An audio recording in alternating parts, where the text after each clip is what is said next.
আজকে আমার এই প্রোগ্রামের মূল লক্ষ্য এবং উদ্দেশ্য হচ্ছে আমরা সবাইকে জানাতে চাই আমরা বিএনপি ঐক্যবদ্ধ এবং আমরা ফিলিপনগর ইউনিয়ন বিএনপি একটা শক্তিশালী রাজনৈতিক সংগঠন। বর্তমান আমাদের যে ইউনিয়ন বিএনপি এবং আমাদের তো বর্তমান অন্তর্বর্তীকালীন সরকার, সেই সরকারের অধীনে আমাদের যে দৌলতপুরের প্রশাসন, সেই প্রশাসন আসলে কোনো কাজ করতেছে না এবং আইন শৃঙ্খলা বাহিনীর অবনতি আগের থেকে অনেক গুণ বেশি।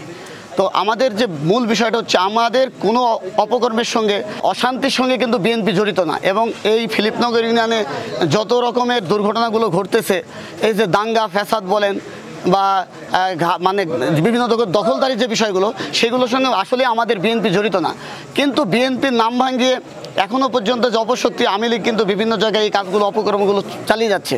তো আমাদের মূল লক্ষ্য এবং উদ্দেশ্য আমরা বিএনপি সবাই এক এবং ঐক্যবদ্ধ এবং আগামীতে আমরা সবাই কাঁধে কাঁধ মিলিয়ে এমনভাবে কাজ করব যাতে কোনো অপশক্তি এই ফিলিপনগরের মাটিতে মানে তাদের শিকড় গড়তে না পারে। আমাদের একটাই মেসেজ, তারেক রহমানের নির্দেশ অনুযায়ী এই প্রত্যেকটা নির্বাচনগুলো হচ্ছে এবং প্রত্যেকটা নির্বাচনই সুষ্ঠু এবং সুন্দরভাবে হচ্ছে এবং এই নির্বাচনকে সবাই সাধুবাদ জানাচ্ছি।